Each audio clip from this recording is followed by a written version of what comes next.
My mom screamed, "You're just a leech." Then threw out my bags and told me to leave. I did silently. 3 weeks later, my dad called panicking. "Why is our account frozen?" I just replied, "Ask the leech." Then all hell broke loose.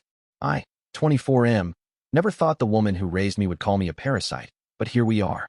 The screaming match started over something stupid, me leaving a coffee mug in the sink. Mom had been building up to this explosion for weeks, making snide comments about my job search taking too long, rolling her eyes when I ordered takeout with my unemployment benefits. But when she saw that mug, something in her snapped. She stormed into the living room where I was updating my resume and launched into a tirade about how I was a burden, how I contributed nothing to the household, how at 24 I should be supporting myself instead of living off my parents. The words got uglier and more personal until she finally screamed that I was just a leech sucking them dry. Then she grabbed my duffel bag from the closet and started throwing my clothes into it. She told me to pack everything and get out, that she was done enabling my laziness. Dad stood in the doorway looking uncomfortable but said nothing. He never contradicted her when she got like this. I packed in silence while she continued her verbal assault. 20 minutes later, I loaded my car with everything I owned and drove away without saying a word. No arguments, no pleading, no dramatic goodbyes. Just silence. What Mom didn't know was that I wasn't unemployed by choice. I'd been laid off from my marketing job 3 months earlier when the company downsized, but I'd been using that time productively. I'd been freelancing, building a client base, and preparing to launch my own digital marketing consultancy. The reason I was still living at home wasn't because I couldn't afford to leave. It was because I was saving every penny to invest in my business. More importantly, what neither of my parents knew was that I'd been managing their finances for the past 2 years. It started innocently enough. Dad had always been terrible with technology, and when their bank went fully digital, he asked me to help him set up online banking. Mom was even worse with computers, so I ended up handling most of their digital financial tasks. Paying bills, transferring money between accounts, managing their investments, I did it all. They trusted me completely. Why wouldn't they? I was their son, and I'd never given them reason to doubt me. Over time, they became completely dependent on me for anything involving their finances.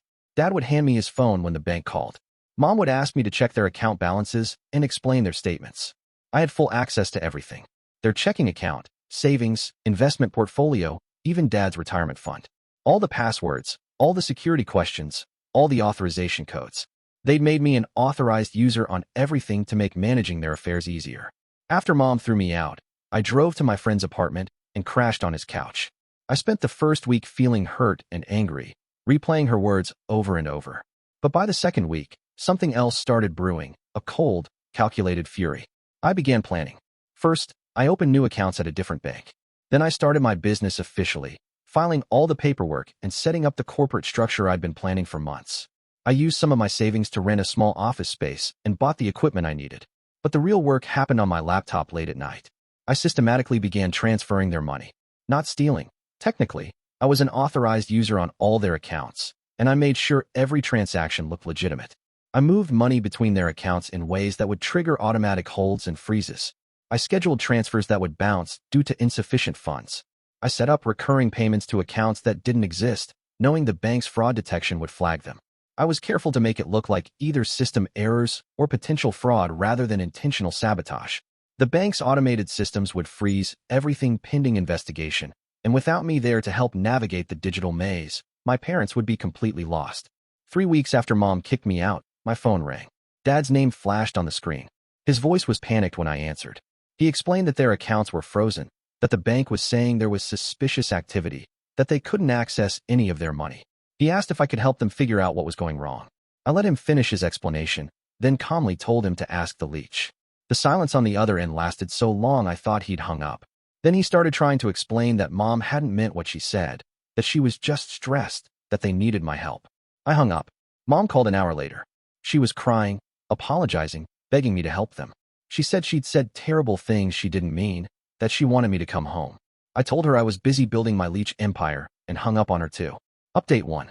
The calls kept coming. Dad left voicemails explaining that they couldn't pay their mortgage, that their credit cards were being declined, that the bank was demanding they come in person to verify their identity, but they didn't understand what documents to bring. Mom sent text messages that alternated between apologies and demands that I fix whatever I'd done. I ignored them all. My business was taking off faster than I'd expected. Turns out, Getting kicked out of my comfort zone was exactly the motivation I needed. I was working 16-hour days, landing clients, building something real. The office I'd rented was small, but it was mine. For the first time in my life, I felt truly independent. A week later, my uncle called. He was Dad's brother, and apparently my parents had reached out to him for help. He tried to play mediator, suggesting that maybe I was being too harsh, that family should stick together. I explained what Mom had said to me, how she'd thrown me out like garbage, and asked him how he'd feel if his own mother called him a parasite. He went quiet for a moment, then admitted he didn't know the full story. I told him I was willing to help my parents with their banking issues, but only after Mom apologized publicly for what she'd said. Not just to me, but to the extended family who'd heard her version of events where I was the ungrateful son who'd abandoned his parents in their time of need. 2 days later, Mom posted on Facebook. She admitted she'd said horrible things to me in anger, that she'd kicked me out unfairly, and that she was wrong. She asked for forgiveness and said she was proud of me for starting my own business. It was a start, but I wasn't ready to forgive yet. Update 2. Dad showed up at my office a week later. He looked older than I remembered, stressed and tired. He sat in the chair across from my desk and told me he was proud of what I'd built, that he hadn't realized how serious I was about starting my own company. Then he asked me directly if I'd done something to their accounts. I looked him in the eye and told him the truth.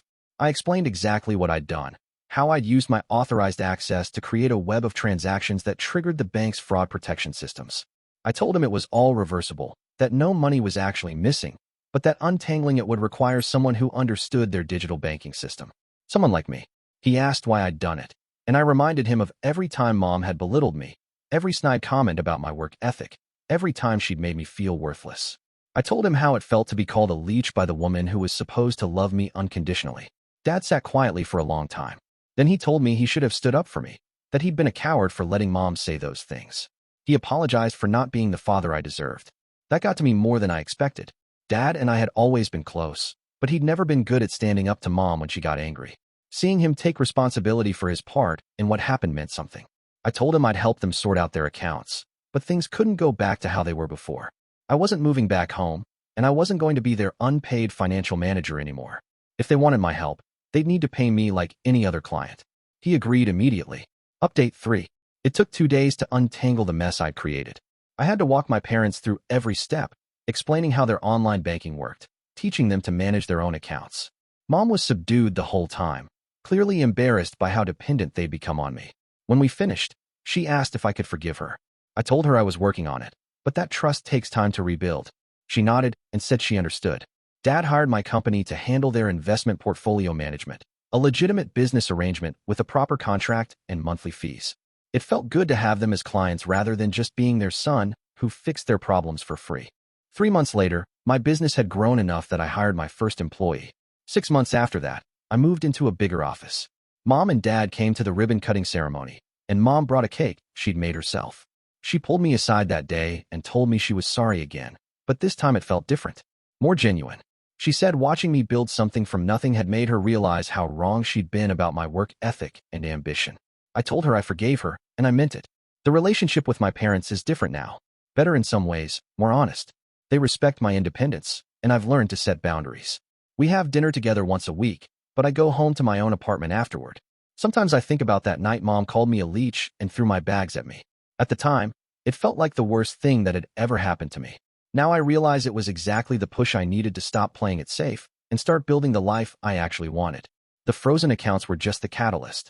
The real revenge was proving her wrong about who I was and what I was capable of. Success, it turns out, is the best payback of all.